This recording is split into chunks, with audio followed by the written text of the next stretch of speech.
मंत्र हम लोग दोहराएं उससे पहले एक प्रश्न अपने आप से पूछ लेना जरूरी है।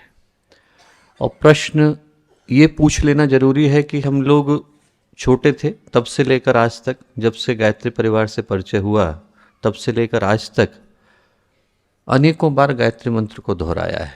ऐसा नहीं है कि आज पहली बार बोलने जा रहे हैं, अनेकों बार दोहराया है। तो अनेकों बार दोहरा लेने के बाद फिर से दोहराने की आवश्यकता क्यों पड़ती है? वो जो संदेश, वो जो भाव, वो जो उद्देश्य गायत्री मंत्र के हैं, जो अर्थ है, उसका स्वरूप है, उसके पीछे की जो शिक्षाएं हैं, वो ऐसा नहीं है कि आज हम लोग पहली बार जानने का प्रयत्न कर रहे हैं, हजारों बार जान चुके हैं, फिर बार बार जानने की आवश्यकता क्यों होती? इसलिए होती है क्योंकि हमारे व्यक्तित्व के दो पहलू हैं।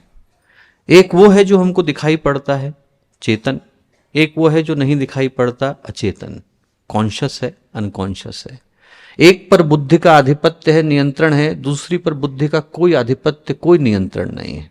एक जगह से आदतें आती हैं, एक जगह से व्यवहार आता है। और इसीलिए क्या होता है कि यदि किसी को आप समझा दो कि देखो गुस्सा नहीं करना है, तो बुद्धि समझ जाएगी। बुद्धि को ये बात तुरंत समझ में आ जाती है कि गुस्सा नहीं करना चाहिए, गुस्सा करने से रिश्ते टूटते हैं, संबंधों में खराबी आती है, ज़्यादा गुस्सा कर लेंगे तो हो सकता है कि जेल भी जाना पड़ जाए, सजा भी मिल जाए। ये बुद्धि को समझ में आ जाता है, पर ये जो शिक्षा है ये पूरे अस्तित्व का हिस्सा नहीं बन पाते। दूसरी बार फिर से ऐसा अवसर आता है कि हम लोगों को क्रोध नहीं दिखाना चाहिए था और आदमी क्रोध कर बैठता है। अभी जॉब के लिए निकल रहा था और रास्ते में एक कुर्सी आ गई तो कुर्सी को लात मारने लग जाएगा। कुर्सी ने तो कुछ बिगाड़ा नहीं, कुर्सी अपने आप चल करके आई नहीं थी। आदमी निकल रहा है और जेब में से चाबी निकालने की कोशिश कर रहा है और ताले की सही चाबी नहीं मिल रही है तो आदमी ताले को ठोकने लग जाता है। क्रोध आ गया। यहां पर तो बुद्धि में समझ में आ गया था कि क्रोध नहीं करना था, पर उसके बावजूद शरीर को समझ में नहीं आया। बुद्धि की समझ में आ जाता है कि नशा नहीं करना है, पर उसके बावजूद आदमी नशा करने पहुंच जाता है। बुद्धि की समझ में आ जाता है कि डायबिटीज है, आपको मीठा नहीं खाना है, पर सामने आ जाए तो लड्डू एकदम शरीर पहुंच जाता है। वहाँ रसमलाई आ जाए आदमी तुरंत पहुंच जाता है। कहने का अर्थ इतना ही है दोस्तों कि आदतें गहरी होती हैं, अच्छी भी है और बुरी भी है।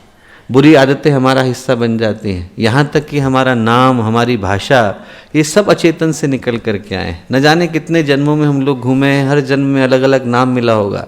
इस जन्म में किसी ने चिन्मय कह दिया और कोई एकदम नींद में भी पुकारे तो आदमी खड़ा होकर के बैठ जाता है कि मेरे लिए बात हो रही है। अचेतन का हिस्सा बन जाता है। अच्छी आदतें हैं, बुरी आदतें हैं, भाषा बन जाती है, ड्राइविंग बन जाती है, वैसे ही जिंदगी भी एक आदत बन जाती है। धीरे धीरे करके हम लोग भूल जाते हैं कि जिंदगी का उद्देश्य क्या था और जिंदगी को एक आदत की तरह से जीते चले जाते हैं। उसमें अच्छी आदतों को समाविष्ट करना जरूरी होता है।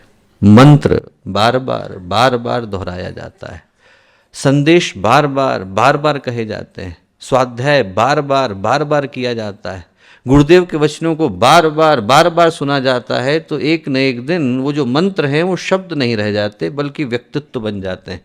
इसीलिए शास्त्रों में मंत्र को शरीर कहा गया है। ये नहीं कहा गया कि मंत्र जो है शब्द हैं, बल्कि ये कहा गया है कि शरीर है जो वो मंत्र हमारे जीवन में शिक्षा के रूप में अवतरित होता है तो फिर पूरा का पूरा जीवन एक रूप धारण कर लेता है। हमारे YouTube चैनल शांति कुंज वीडियो गायत्री परिवार को सब्सक्राइब करें एवं बेल आइकन जरूर दबाएं ताकि गायत्री परिवार की विभिन्न गतिविधियों की जानकारी आपको मिलती रहे।